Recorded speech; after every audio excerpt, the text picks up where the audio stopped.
What's going on, Facebook? What's going on? It's been a minute since I've done a live. I don't tend to do these things anymore outside of Sunday morning, but I did want to share my decision with those who I'm loving on and those who love me, uh, as opposed to what my next educational journey will be. Um, I wasn't going to do this, but then I remember the late great Adria, God rest her soul, often encouraged me to share my triumphs. And I remember when I got into Garrett, I just posted, "Hey, I got in," and she really called me and got on me like, "Hey, you used to share all of the debauchery, all the BS. Why don't you share your triumphs?" And it was a little different for me. Like kicking it was one thing, but I'm not a braggadocious spirit, and so I don't like doing that. And I don't want to hear people's pushback and no shit like that, stuff like that. I'm sorry. So I tend not to celebrate myself, but in this season, I've been intentional about that. And so, for the past couple of years, you all have journeyed with me, have walked with me as I'm trying to discern where the next level God wants to take me to, um, the next place God wants me to go, how God wants me to move, etc. And so, that's where we are. So I decided that I was going to pursue a doctorate, and the question was the DMin or the PhD. We all know that there are differences in doctorate programs. If you don't know, simply PhD is more for teaching, research, very theoretical degree, and I'm grossly simplifying. The DMin is more practical, on the ground, etc. I am not one that subscribes to the hierarchy. I think that that's some stuff that we, as I know the larger world may do, but I definitely know we think we do it in the Black community and Black education spaces because power, prestige, right? We always got to draw some kind of distinction. But I think it's a doctorate, it's a doctorate. Now I think what you use it for is different, and I think that's where the decision comes in and conversation comes in. But I think that there is no fundamental difference, right? At the end of the day, you're Dr. Thomas. As long as you've earned it and worked it, and that you ain't got it from no mail-in place from the credit institution, it's legit. Um, and so I've wrestled. I've applied to a couple of schools: University of Illinois, Chicago Theological Seminary. I started to apply to McCormick, changed my mind. I applied to Payne. I applied to. I started to go to Clark, but Clark didn't have a distance learning. Same thing with Howard. So I really, really thought and labored over this.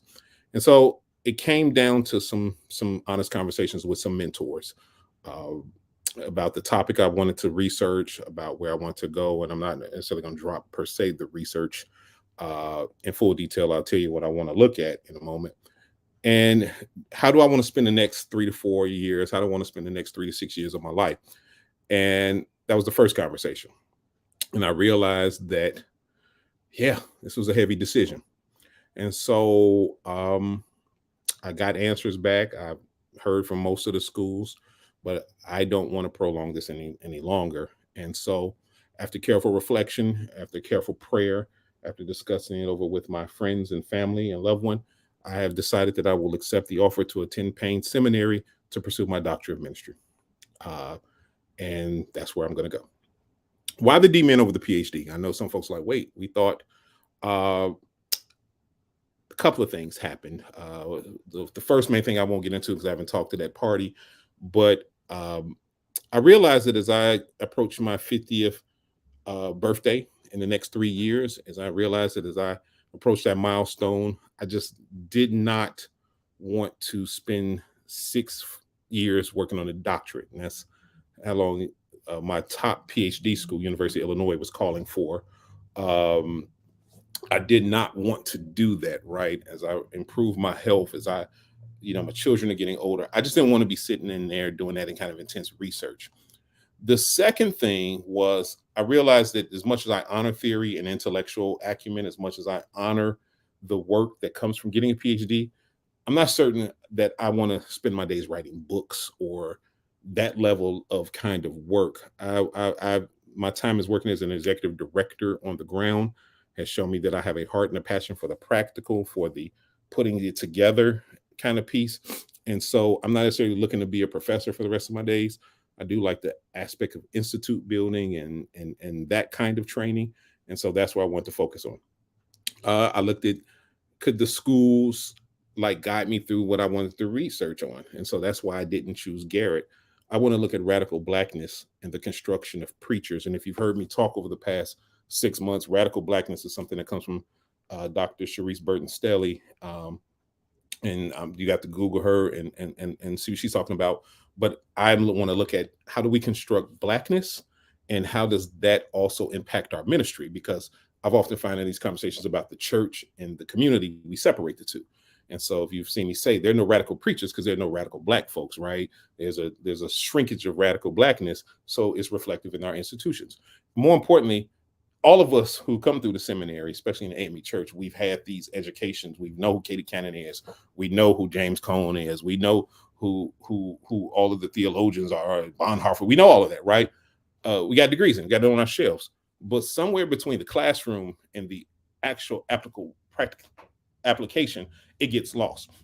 And so, as much as I want to sit with the great scholars and the Jedi Masters, I'm not sure that's where I wanted to pour my energy.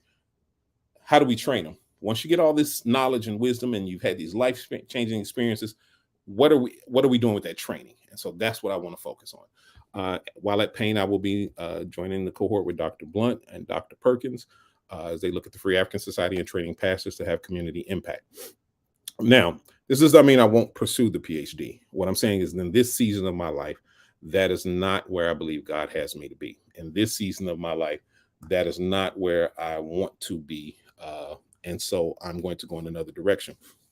I know this may be disappointing to some, and I understand that. I sit with that and I say, listen, I still love you. I hope it doesn't change anything. But I have to do what the Lord tells me to do. And y'all know I don't even talk like that. So if I'm using that language, that's what it is. And so, I had a couple of conversations today and finalized it. And so I'm happy. How can you support? Support how you want. You all know the Cash App. You all know what to do. I made it through seminary with the grace of God. I believe God will carry me again. If you want to journey with me, cool. I appreciate it. You can encourage me. If you see me on Facebook too long, man, don't you got some work to do? But I'm excited about this next leg. I'm excited about the next things God is doing in my life. And most importantly, I want to thank each and every one of you for your support, the way you've affirmed my ministry, the way you've all allowed me to be authentic TLT in the calling that I walk in. And so moving forward, the first cohort is in Savannah in August. I've said yes, waiting on the finalizing all of that. So I love y'all. I won't belabor this. I think you all are amazing. Thank you all for being on the squad. God bless you. And I'll see you on the other side. 3 years, Dr. Thomas. Peace.